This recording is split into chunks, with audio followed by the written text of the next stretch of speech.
Ms. Hillel Neuer, I'm the Executive Director of UN Watch. We're gathered here for an information meeting on the Universal Periodic Review of the Islamic Republic of Iran. As most of you know, tomorrow the Islamic Republic of Iran will be appearing upstairs at the Human Rights Council to present its national report and to receive questions and recommendations from the diplomatic community. We have gathered with us an eminent panel of distinguished guests who've come from near and far to be with us here today to shed light on this subject the day before Iran itself speaks. I'll introduce our speakers in a moment. I'll just say a word about the report.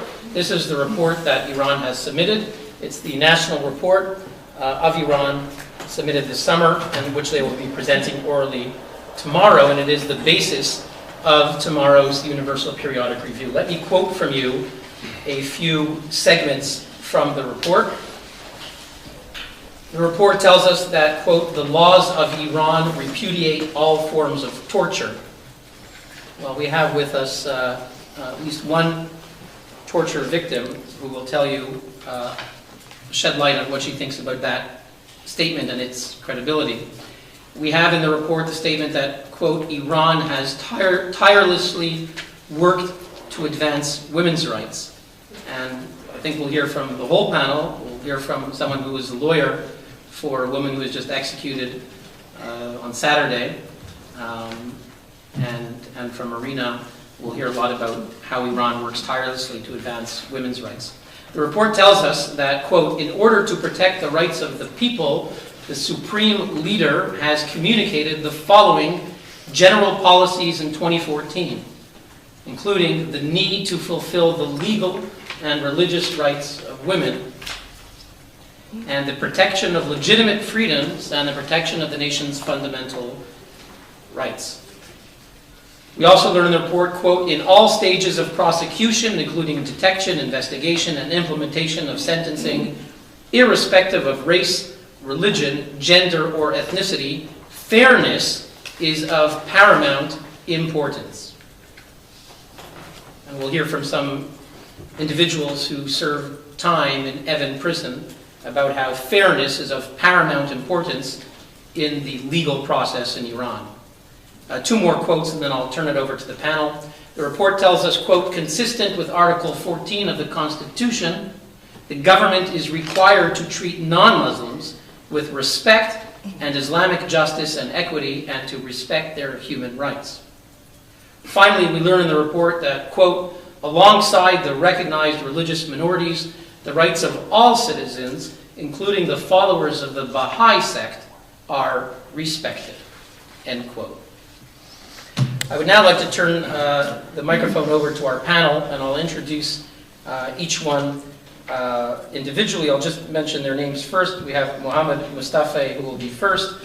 Following with Mohammad will be Sohrab Ahmari on our right, and in the middle we'll hear from Marina Nemat, and finally we'll hear from our last speaker, who's still traveling and will be here shortly, Sepideh Pouragai. Let me begin by introducing our first speaker. Mohammad Mostafaei is a human rights lawyer from Iran.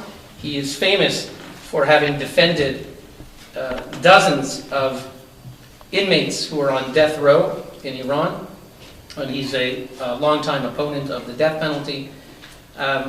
He was the lawyer, the first lawyer for Rehana Jabari, a woman of 26 years old who was just executed on Saturday for allegedly having killed the man who was trying to rape her. This was a world-famous case. It's been in the headlines for the past week and before that. And I think all of us want to hear from someone who was her lawyer, who knows her case, who met her, who knows what she went through, and to tell us about this from your first-hand perspective will be invaluable for us and for the international audience that will be seeing this on the internet this afternoon. Mr. Mostafaei was forced to flee Iran because of his work defending these victims. He fled to Norway, where he created the Universal Tolerance Organization. He is the founding director. And in 2011, he was awarded the Ossietzky Prize of PEN, the Organization for the Defense of Writers. With that, I give the floor over to Mohammed. I'll just ask you to turn on the microphone, and please, you have the floor. Thank you. Today, I would like to talk about death penalty because of my background in Iran. Honestly, I had a lot of cases, more than 200 cases about death penalties. I accepted these accusers and offenders to work on their cases inside Iran. I could save a lot of my clients inside Iran, and unfortunately, someone were executed in Iran, like Delarad Arabi, like Behnut Shojai, like last one, Reyhaneh Jabbari.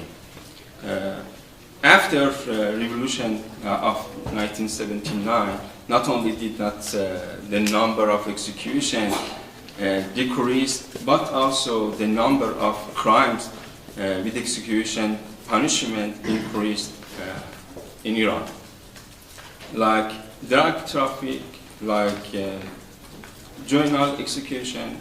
Before 1979, we had not juvenile execution, but after that we had juvenile execution for children under 18 years old. Unfortunately, in 2010, Iranian parliament adopted a new penal code and limit the execution for children. But we didn't have a stoning punishment in Iran, but after revolution we had a stoning punishment, but in the new penal code also we have a stoning punishment. In Iran, unfortunately, again, on Saturday in the morning, according to my opinion, intelligence service in Iran executed Reyhaneh Jabbari because Reyhaneh Jabbari's case created a lot of attention inside Iran and outside Iran.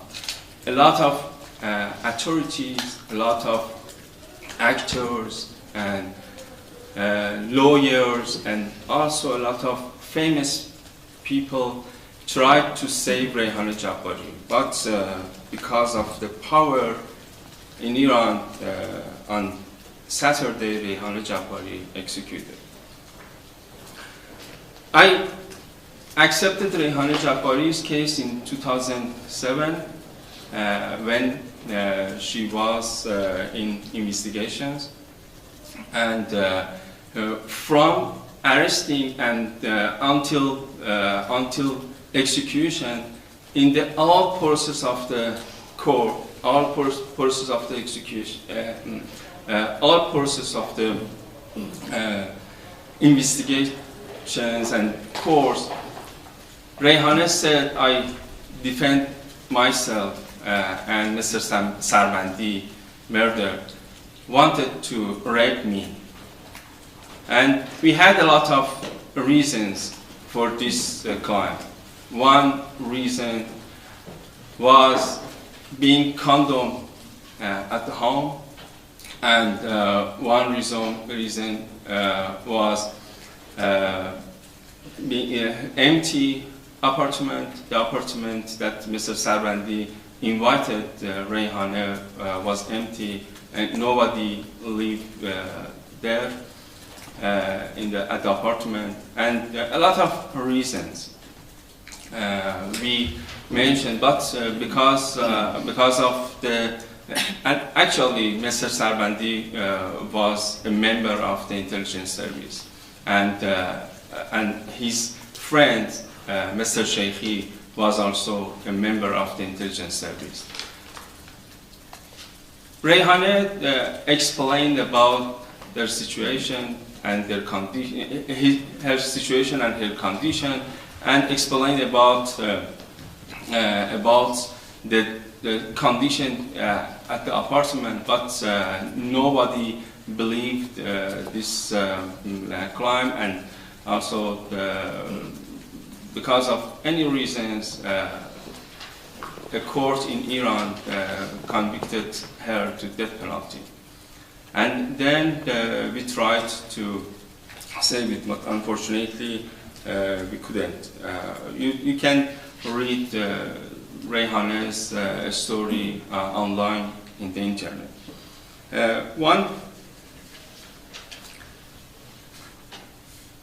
I want to say about death penalty. Iran will say death penalty is a right according to Quran and according to Sharia law. But I want to say no. It's a part of the crimes. We can say it is according to the Quran and Sharia law. And most of the crimes are not according to the Sharia law. For example, we have death penalty for drug. We hadn't drug trafficking in Islam's time, in Prophet Muhammad's time.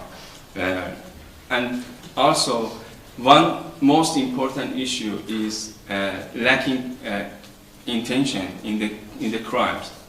In the murder cases, if a person kills another person without intention, judges can convict him or her to death penalty. It is big problem in Iran, and more than 90% of the executions are because of this issue.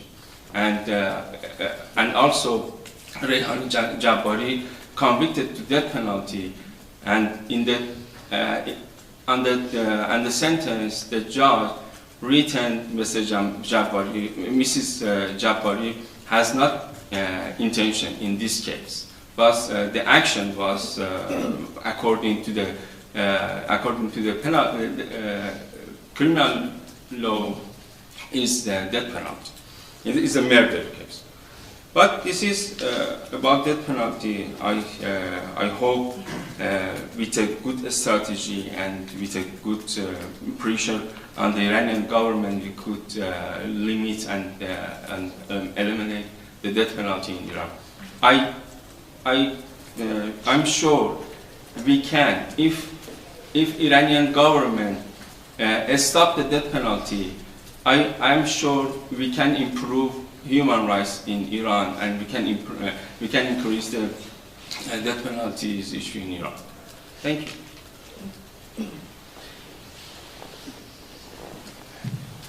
Thank you very much. We'll now give the floor to Sohrab Ahmari. Let me first say a few words about Sohrab. Sohrab is a London-based editorial page writer for the Wall Street Journal. He is the co-editor of Arab Spring Dreams, an anthology of essays by young dissidents in the Middle East. He was formerly one of the books editors at the Wall Street Journal when he first joined. He holds a law degree. And Mr. Ahmari was born in Tehran, and he has his own experiences as a youngster when he was interrogated by Iranian security officials as a child because he had accidentally brought a videotape, a film of Star Wars to school. And it was a time when having Western films was apparently some kind of crime. So even as a youngster, Sohrab, before he left Iran, had experienced some of the very cruel aspects of this regime. With that, I turn the floor over to Sohrab. Well, thank you, Hillel, and thank you also to UN Watch for inviting me. Let me also just say a word of thanks to the organization for the work that it does of keeping the United Nations bound, or at least trying to measure its performance against its own charter. Let me also thank my fellow panelists. It's a real honor to share the panel with them. I'll be the first to say that I've not experienced firsthand the level of repression that they've experienced and seen in Iran. I left the country when I was 13 and came to the United States, and even when I was living in the country, my parents did their best to shield me from the more cruel aspects of living under the Islamic Republic. That said, Hillel did mention that the Star Wars experience, a few years after that, this was maybe a few months before I left the country for good and have not been back, my parents and I were driving back from the north of Iran. It's a very common thing to do, which is to go to the north for a vacation. On our way back, a security checkpoint stopped us, and essentially, my parents hadn't drunk. There was no drunk driving. The point of the affair was to make sure that their relationship was not illicit, and therefore that I was not an illegitimate kid. And so therefore I was placed under this really strong light, and a guy read this number, and I can't remember what it was. It was like 15566. Does that number mean anything to you, Sohrab? And I didn't remember, and he was like, well, that's your dad's identity card number. What does that say about you? Anywho, we passed that experience. No one was arrested, but that's just the tip of the iceberg of the sort of experiences that millions of Iranians deal with on a day-to-day basis. Some more extreme than others. So when we come to this document, this really is a really obscene document, and I hope and pray, but I suspect that the process of the UPR will be, for the Islamic Republic, will be an obscene experience as well, because it'll allow dictators to pat themselves on the back while they stand in judgment of real democracies. For example, what would Norwegian women do if it weren't for Saudi Arabia and the People's Republic of China